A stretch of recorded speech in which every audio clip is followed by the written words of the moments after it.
everyone for helping to bring together such an amazing meeting tonight. First, I would like to thank the coordinators, Lily, Shuang, and Yang, who's not here today, but I think she helped us in spirit. So give a big round of applause for them.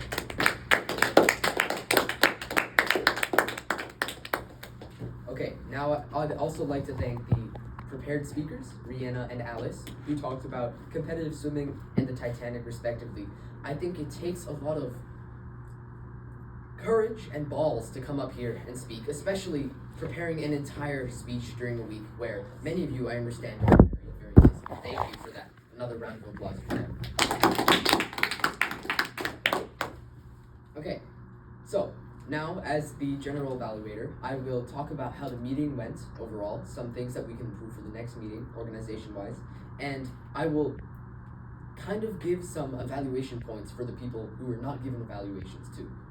For example, the evaluators themselves and the timer and the grammarian and the beginning speaker Shuang. Okay, so I believe that this meeting overall went very, very well. We did not have any hiccups other than the ones caused by me, and I can't really be talking considering what happened last time, but I believe overall this time we did very, very well. Up until the end of Alice's prepared speech, we were completely on time, which is really, really impressive, especially for such a large club like us. Okay. Now I will talk about the first speaker, which was Shuang. He talked about the communication pathway that is present inside of our club. I believe that the fact that you were not using a script and you had a lot of eye contact and you looked across the room, it really helped to engage the audience, especially when what you were talking about was directly related to them. I think that was really important and you did that very well. In the future, furthermore, I really liked how you had a variance in pitch and tone when you were speaking. For example, one of the most, your variance in pitch and tone really helped the audience remember some things that you were saying. One example for me is when you said loud very loudly. I think that the fact that I remember that is a testament to how much engagement that brought with the crowd. I think you should continue doing that in the future. For some next steps you should take, a little bit of a difficulty that I had personally was following exactly what you were talking about during your speech. In the future, I think you should emphasize a stronger through line during a speech in order for the audience to be able to keep track of what's going on. So now you might be thinking, right? I did keep track of what was going on, and that's true.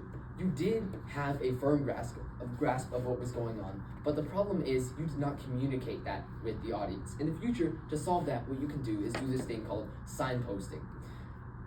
Basically what that does is, before you say something, you are going to say exactly what you are doing, and generally what you're going to be doing while you say this. For example, for me, this would be, now I'm going to be evaluating the first speaker's name. That would be signposting, and it really, really helps the audience to capture what is actually going on and to internalize the information much better.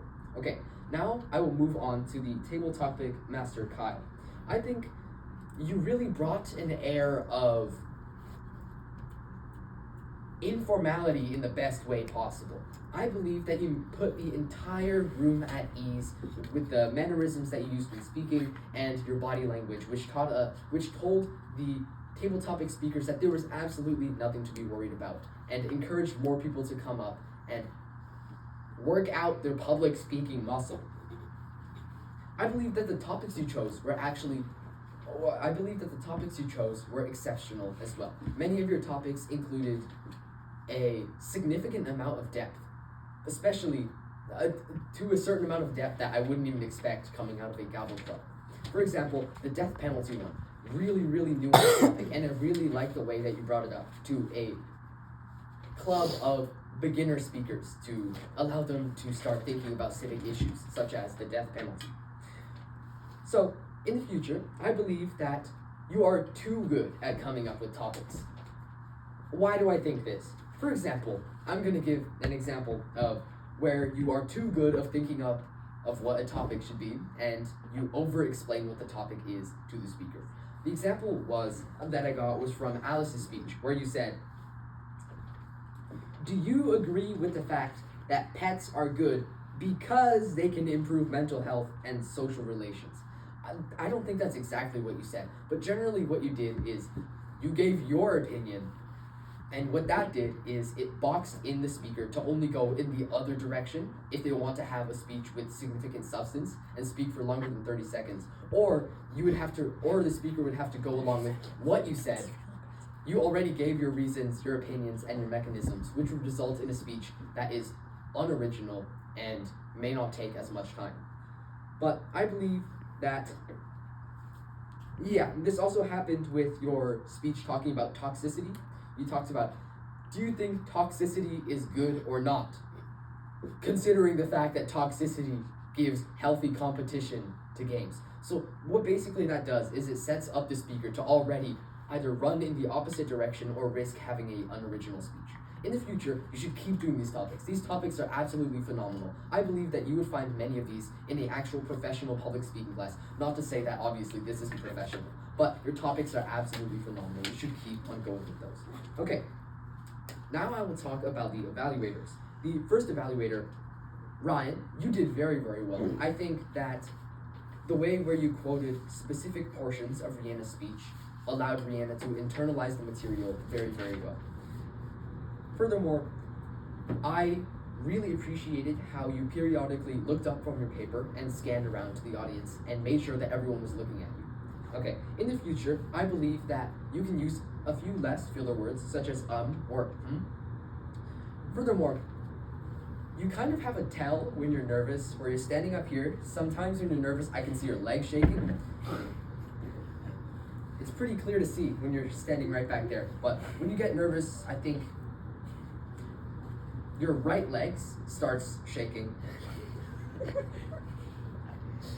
I'm not saying it specifically impacts the contents of your speech. Your speech was great, by the way. Your contents were absolutely on point. The problem is, especially in higher levels of public speaking, whenever you have signs of nervousness that you might not even be conscious of. Obviously, I assume you didn't want to shake your leg on purpose, but it distracts the audience and it makes them think, oh, whoa, this kid's shaking his leg, instead of listening to the important things that you have to say. Okay, so in the future, great stuff, just don't shake your leg.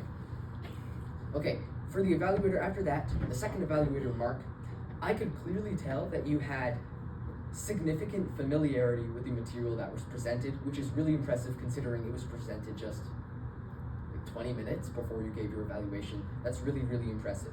The reason I knew that you had a lot of familiarity was that you barely looked at your script. Maybe it wasn't even a script and it was just a bunch of point form notes. Maybe that shows a lot of familiarity, which is really, really valued at higher levels of public speaking. So I think you should continue doing that.